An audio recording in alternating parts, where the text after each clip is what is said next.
तुला काय वाटतंय, हे तुझं बोट इथेच का थांबलं? कारण तुला आज खूप काही सांगायचं राहून गेलंय आणि मला खूप काही ऐकवायचंय. हे तुझं आणि माझं नातं आहे, योगायोग नाही. दुखतंय ना रे काळीज, गळा दाटून येतोय ना. तुला वाटतंय या जगात तुझं कोणीच नाही. तुला विसरायला मी काही माणूस नाही, मी तुझा स्वामी आहे.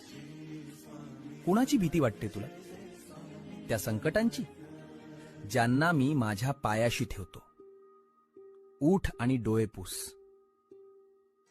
या विश्वाचा जो मालक आहे तो तुझा हात धरून तुझ्या पाठीशी उभा आहे. तुझ्या नशिबाची पानं उलटायची वेळ आली आहे. आता घाबरायचं नाही, मी तुझ्या श्वासा इतका जवळ आहे. भिऊ नकोस, मी तुझ्या पाठीशी आहे.